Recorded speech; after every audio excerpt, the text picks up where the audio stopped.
হ্যাঁ প্রিয় গাইস, সবাই কেমন আছেন? আমরাও আজকে বিকেলবেলায় আবার লাইভে চলে আসলাম।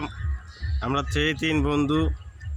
অবশ্যই আমাদের মাঝে আমাদের সেই কুলাঙ্গার রহিম নাই, কাজটা রহিম কাজটা রহিম নাই।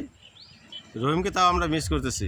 বরিশালের খেতার কাছে খেতার ঘাটি আছি আমরা সেই নূরজাহান উচ্চ বিদ্যালয়ের মাঠের কাছে, মাঠের কাছে। সুন্দর পরিবেশ, মনোরম পরিবেশে বিকেলবেলায় দেখার মতো জায়গা এটা। এখানে আমাদের সোহেল মাঝে মধ্যে আসে। আকাশ তো রেগুলারই আসে, যখন পাখি দেখে তখন ওরা এখানে চলে আসে। না, একটা হরিকিলি পাখি দেখছিলাম তো, আমি ওইটারে খাইতে আসছিলাম, বন্দুক নিয়ে আসছিলাম। বন্দুক স্ট্যান্ড করার আগে গেল গা।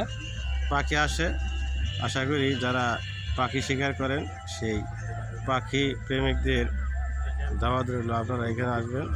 পরিবেশটা অনেক সুন্দর, দেখেন। আরে পাখি বিশাল বড়ই অনেক সুন্দর। এখানে সারস পাখি থাকে, বিভিন্ন সাইজের বড় বড় বক পাখি। ওই যে এখানে দেখেন সাদা সাদা দেখা যাচ্ছে, 3টা বক পাখি বসে রয়েছে। সত্যি মনোমুগ্ধকর পরিবেশ। এই পরিবেশে বিকেলবেলায় সবাই ঘুরতে আসবেন, অবশ্যই ভালো লাগবে। আমাদের সোহেল উনি চলছে ওনার মনের গতিতে। আকাশ আছে, কিন্তু আকাশের যে সেই চাচা নাই। মামা, তোমাকে খুব মিস করি। বিপ্লব মামা, তুমি থাকলে আমাদের রিলসগুলো হয়তো অনেক ভালো হইতো, অনেক আড্ডা হইতো। আশা করি তুমি অতি তাড়াতাড়ি ট্রান্সফার নিয়ে আমাদের মাঝে আবার চলে আসবা।